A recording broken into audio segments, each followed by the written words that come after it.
CITU Bapatla జిల్లా మహాసభల్లో భాగంగా రేపల్లెలో కార్మిక ప్రదర్శన బహిరంగ సభ ఏర్పాటైంది. ముందుగా పట్టణంలోని బస్టాండ్ నుండి నెహ్రూ బొమ్మ వరకు ర్యాలీ నిర్వహించారు. ఎర్ర జెండాలు చేతబట్టి డప్పు కోలాటాల మధ్య ఈ ర్యాలీ కొనసాగింది. సిఐటియు జిల్లా అధ్యక్షులు సిహెచ్ మణిలాల్ అధ్యక్షతన బహిరంగ సభ జరిగింది. కాగా ఇందులో ఏపీలో కార్మికులకు కనీస వేతనాలు అమలు చేయాలని డిమాండ్ చేయడంతో పాటు కార్మికుల పని గంటలను పెంచడంపై ఆగ్రహం వ్యక్తం చేశారు. ఈ సందర్భంగా సిఐటియు రాష్ట్ర కార్యదర్శి కె ఉమామహేశ్వరరావు మాట్లాడుతూ రాష్ట్రంలో కార్మికులపై అధికారంలో ఉన్న ప్రభుత్వాలు నిర్బంధాలను ప్రయోగిస్తున్నాయన్నారు. పారిశ్రామికవేత్తలకు ఊడిగం చేస్తూ కార్మికుల శ్రమను దోచుకుంటున్నాయని ఆరోపించారు. 8 గంటల పనిని 13 గంటలకు పెంచడం కార్మికులకు ద్రోహం చేయటమేనని మండిపడ్డారు. మేడే ద్వారా సాధించుకున్న 8 గంటల పనికి తూట్లు పడవడమని విమర్శించారు. ఈ క్రమంలోనే రాష్ట్రంలోని కార్మికుల సంక్షేమం కోసం ప్రభుత్వం స్పందించాలని కోరారు. చరిత్ర కలిగినటువంటి తొలితరం నేతలుగా కామ్రేడ్ మోటూరి హనుమంతరావు గారు ఈ ప్రాంతం ఈ రేపల్లికి తొలి శాసనసభ్యులు.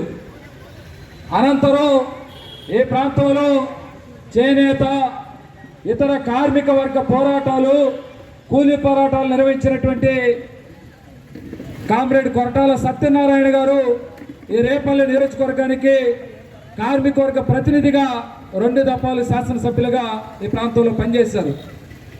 ఈ ప్రాంతంలో మీ అందరికీ తెలుసు, రిక్షా కార్మిక సంఘం దగ్గర నుంచి వ్యవసాయ కార్మిక సంఘం, రైస్ మిల్లు కార్మికులు, ఇలాంటి అనేక కార్మిక సంఘాలు స్థాపించి ఈ ప్రాంతంలో అనేక ఉద్యమాలు జరగటము, ఈ ఉద్యమాల్లో భాగంగానే స్వాతంత్రోద్యమ పోరాట కాలం నుంచి ఈ దేశంలో రైతాంగం, కూలీలు, కార్మికులు, కష్టజీవులు అందరూ బాగుండాలని జరిగిన పోరాటాల్లో భాగంగా ఈ ప్రాంతంలో comrade Moturi Venkataratnam, Kantamneni Venkataratnam, comrade Dasari Subbaiah, comrade Gummadi Sitaramayya, ఇట్లా దాదాపు 7 అమరవీరులు చనిపోయినటువంటి పోలీస్ కాల్పుల్లో కార్మిక వర్గం, రైతాంగం వీళ్ళ కోసం ప్రాణాలు అర్పించినటువంటి రేపల్లి ప్రాంతం.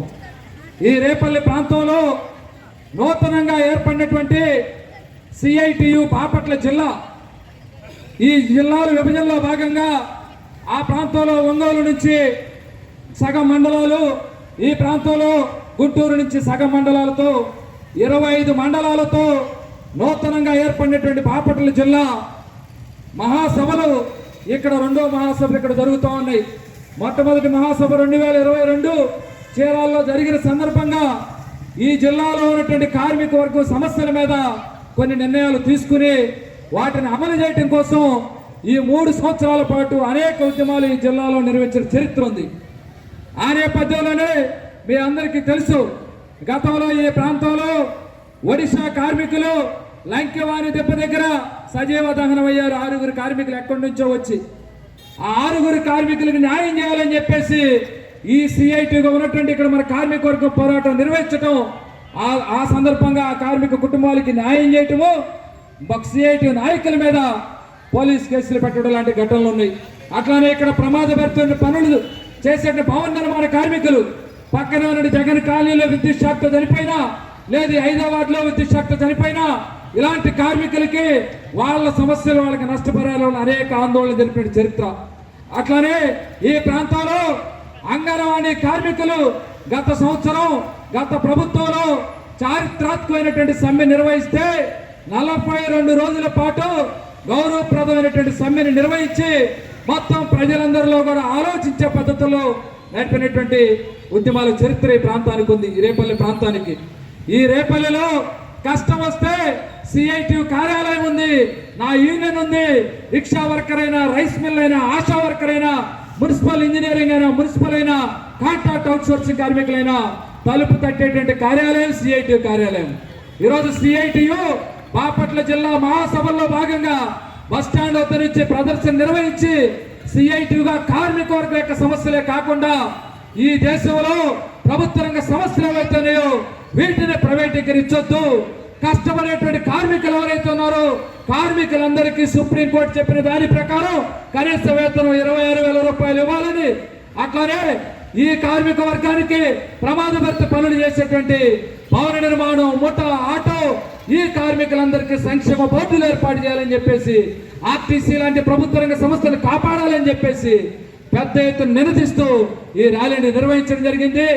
ఈ రేపల్లి ప్రాంతంలో బాపట్ల జిల్లా వ్యాప్తంగా ఉద్యమాలు ఏ విధంగా అయితే జరుగుతూ ఉన్నాయో రేపల్లిలో కూడా రాబోయే కాలంలో ఈ జిల్లా మహాసభ అనంతరం ఏ ప్రాంతంలో కొన్ని సమస్యలు ఉన్నాయి. డ్రైవర్లకు సంబంధించి ఇప్పటికే ఆటో డ్రైవర్లు ఉచిత బస్సుల వల్ల ఉపాధి కోల్పోతూ ఉన్నారు. నిన్ననే విజయవాడలో ఒక ఆటో కార్మికుడు ఈఎంఐలు కట్టలేక ఆత్మహత్య చేసుకుని చనిపోయాడు.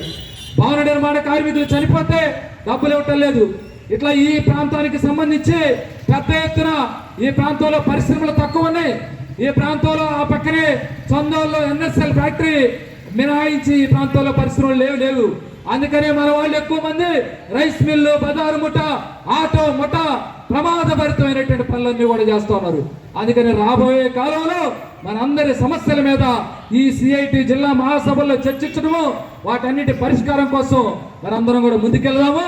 మన నాయకులు పైన ఉన్నటువంటి వాళ్ళు అనేక ఉద్యమాలు నిర్వహించినటువంటి మన సిఐటి రాష్ట్ర కేంద్రం నాయకులు ఉన్నారు కాబట్టి అనేక సమయమే మన ఈ మహాసభ జరిగింది. తర్వాత మన నాయకులకు సంబంధించినది. అందుకని మన వాళ్ళందరూ కూడా సభ అయ్యేంత వరకు ఉండాలని చెప్పి విజ్ఞప్తి చేస్తూ ముందుగా మన సిఐటియు రాష్ట్ర కార్యదర్శి కె ఉమామహేశ్వరరావు గారిని ముందుగా మనల్ని ఉద్దేశించి మాట్లాడుకుంటున్నాం.